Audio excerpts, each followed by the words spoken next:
नवदुर्गा के 9 स्वरूपों में से देवी के छठे स्वरूप को देवी कात्यायनी के नाम से पूजा जाता है। माता कात्यायनी की पूजा नवरात्रि के छठे दिन की जाती है। देवी के इस स्वरूप की महात्म्य कथा ऋषि कात्यायन से जुड़ी होने के कारण उनका नाम कात्यायनी पड़ा। कथा देवी कात्यायनी का स्वरूप अत्यंत उज्ज्वल और ज्योतिर्मय है। इस स्वरूप में देवी की 4 भुजाएं हैं। इनमें से दाईं तरफ की ऊपर वाली भुजा अभय मुद्रा में है और नीचे वाली भुजा वर मुद्रा में। वहीं बाईं तरफ की नीचे वाली भुजा में तलवार और ऊपर वाली भुजा में कमल का पुष्प सुसज्जित है। देवी कात्यायनी का वाहन सिंह है। देवी कात्यायनी की कथा का उल्लेख देवी भागवत महात्म्य और मार्कंडीय पुराण में मिलता है। पुराणों में निहित कथाओं के अनुसार कथ नाम के एक प्रसिद्ध महर्षि हुआ करते थे। उनके पुत्र का नाम ऋषि कात्य था। आगे जाकर ऋषि कात्य की गोत्र में महर्षि कात्यायन का जन्म हुआ। ऋषि कात्यायन की इच्छा थी कि देवी भगवती उनके घर पुत्री रूप में जन्म ले, इसलिए उन्होंने कई वर्षों तक देवी भगवती की कठोर तपस्या भी की। ऋषि कात्यायन की ऐसी एकनिष्ठ तपस्या से प्रसन्न होकर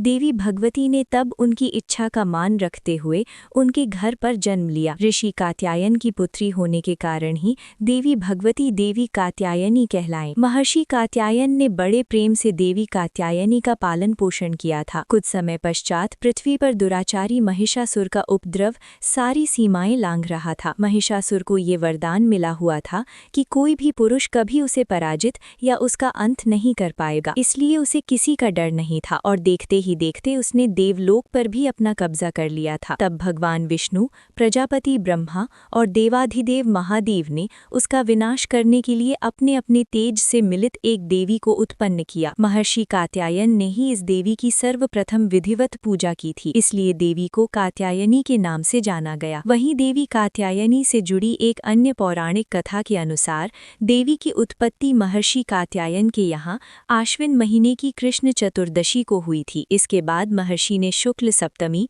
अष्टमी और नवमी तक देवी की अपने आश्रम में विधिवत पूजा अर्चना की और दशमी को देवी के इस स्वरूप ने महिषासुर का वध किया था। यही कारण है कि देवी के इस स्वरूप को देवी कात्यायनी के नाम से जाना गया था। महिषासुर का अंत करने के कारण देवी को महिषासुर मर्दिनी के नाम से भी जाना गया। इसके अलावा देवी कात्यायनी से जुड़ी एक और मान्यता ये भी है कि देवी दुर्गा का ये स्वरूप अमोघ फलदायिनी है। नवरात्रि के छठे दिन देवी दुर्गा के इस स्वरूप की पूजा का महत्व है। देवी कात्यायनी की पूजा में लाल और सफेद रंग के कपड़े पहनना बहुत शुभ होता है। माँ कात्यायनी के चरणों में अपना सब कुछ समर्पित करते हुए उनकी आराधना करने वाले भक्तों को उनके दर्शन प्राप्त हो जाते हैं। देवी के इस स्वरूप के पूजन से भक्तों में एक अद्भुत शक्ति का संचार होता है। देवी कात्यायनी का ध्यान गोधूली बेला में किया जाना चाहिए। देवी कात्यायनी की आराधना का मंत्र है ओम देवी कात्यायन्यै नमः, अर्थात ओंकार के जैसे निर्विकार स्वरूप वाली देवी कात्यायनी की कृपा व शुभ दृष्टि